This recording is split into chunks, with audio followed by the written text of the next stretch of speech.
मी तर म्हणते की ना, अशा लोकांनी हे असं जे बोलणं आहे ते ऐकलं पाहिजे, बघितलं पाहिजे.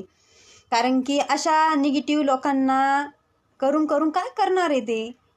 जादूटोणा करतील, त्या लोकांना पैसे देतील, पोलिसांच्या घशात पैसे ओततील, कारण पैशाचा माजच आहे त्यांना.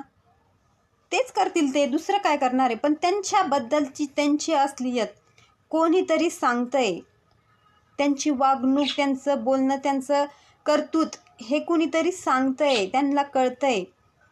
पण ते विसरून जातात ना की ते स्वतः कसे म्हणून. त्याच्यासाठी हे त्यांनी बघितलं पाहिजे. आणि दुसरी गोष्ट अशी, जिथं राक्षस असतात ना, सामना करणारे देव पण असतात.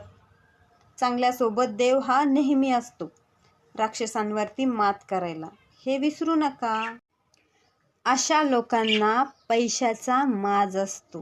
काय? अशा लोकांना पैशाचा माज असतो. पण त्यांना नाही कळत, पैसा येतो, एका हाताने येतो तर दुसऱ्या हाताने जातो. पण कुणाच्या मनाचा आहे ना घात करू नये. इज्जत कमवायला, नाव कमवायला आणि दुसऱ्यांची माणुसकी आणि दुसऱ्यांकडून आपल्याबद्दल दुसऱ्यांच्या मनात चांगली माणुसकी आणि चांगलेपणा, चांगली इज्जत कमवायला लय टाईम लागतो. पैसे फेकून तर कोणी कुणाचं नाव बदनाम करून टाकेल, टाईम नाही लागत. पण जे दुसऱ्यांसाठी खड्डं खणलं ना, त्या खड्ड्यात तुम्ही पण जाणारच. शेअर करा, कमेंट करा आणि असे रिलेटिव्हपासून दूर राहा.